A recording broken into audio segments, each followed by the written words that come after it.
ব্রহ্মপুত্রের উজানে বাঁধ দিয়ে বিশ্বের সবচেয়ে বড় জলবিদ্যুৎ কেন্দ্র বানাচ্ছে চীন। তিব্বতে $137 বিলিয়ন ব্যয়ে এই মেগা প্রকল্প বাস্তবায়নের উদ্যোগ নিয়েছে বেইজিং প্রশাসন। বিশাল এই প্রকল্পটি বাস্তবায়িত হলে ব্যাপক প্রভাব পড়বে ভাটির দেশ ভারত বাংলাদেশে। 2020 সালের শেষ দিকে তিব্বতীয় মালভূমিতে বিশ্বের বৃহত্তম জলবিদ্যুৎ বাঁধ নির্মাণের ঘোষণা দেয় চীন। ওই অঞ্চলের সর্বোচ্চ ও চীনের পঞ্চম বৃহত্তম ইয়ারলুং জাংপো নদের ভাটিতে বাঁধটি নির্মাণের সিদ্ধান্ত নেয় বেইজিং প্রশাসন। ভারত সরকারের আপত্তি উপেক্ষা করে এবার বাঁধ নির্মাণের চূড়ান্ত অনুমোদন দিল চীনা সরকার। বলা হচ্ছে, বর্তমানে বিশ্বের সবচেয়ে বড় থ্রি জর্জেস জলবিদ্যুৎ কেন্দ্রের চেয়েও 3 গুণ বেশি বিদ্যুৎ উৎপাদন সম্ভব হবে চীনের নতুন এই প্রকল্প থেকে। বছরে বিদ্যুৎ উৎপাদন হবে প্রায় 30,000 কোটি কিলোওয়াট প্রতি ঘণ্টা। ব্যয়ের দিক থেকেও এটি থ্রি জর্জেস জলবিদ্যুৎ প্রকল্পকে ছাড়িয়ে যাবে বলে ধারণা করা হচ্ছে।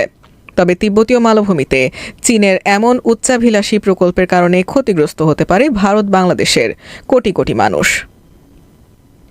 তিব্বত ছাড়াও চীন, ভারত, ভুটান এবং বাংলাদেশের মধ্য দিয়ে নিম্নমুখে প্রবাহিত হয় ইয়ারলুং জাংপো নদ, যা ব্রহ্মপুত্র নামে ভারতের অরুণাচল প্রদেশ ও আসাম হয়ে প্রবেশ করে বাংলাদেশে।